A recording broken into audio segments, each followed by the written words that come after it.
تحریک منہاجل قرآن اسپین کی جانب سے بادلوانہ میں سالانہ شب بیداری کا اہتمام کیا گیا، جس میں اہل اسلام کثیر تعداد میں شریک ہوئے۔ رات بھر تلاوت، ذکر و اذکار اور نعت خوانی کا سلسلہ جاری رہا۔ اس موقع پر خطاب کرتے ہوئے مقررین کا کہنا تھا، شعبان کے مہینے میں ہی رمضان المبارک کی تیاری شروع کر کے زیادہ سے زیادہ برکتیں سمیٹی جا سکتی ہیں۔ مزید تفصیلات جانتے ہیں قمر فاروق سے۔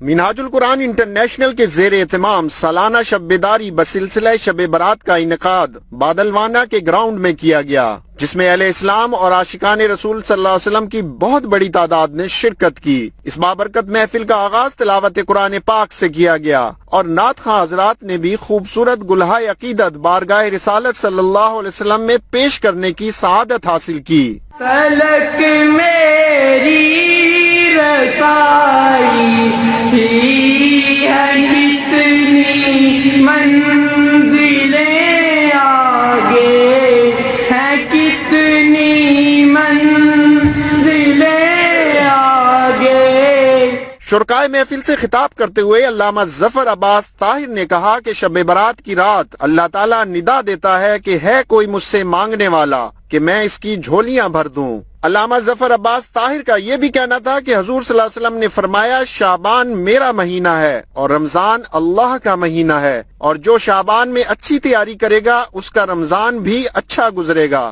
پروگرام کے شرکاء کے لیے سحری کا اہتمام بھی کیا گیا تھا۔ شب برات کی محفل کا اختتام درود و سلام سے ہوا اور پروگرام کے آخر میں امت مسلمہ اور پاکستان کی سلامتی کے لیے خصوصی دعا بھی کی گئی۔ اس روحانی محفل میں شرکاء کی کثیر تعداد میں شرکت اس بات کو ظاہر کرتی ہے کہ مسلمان جہاں بھی ہوں اپنے بنیادی عقائد پر عمل پیرا رہتے ہیں۔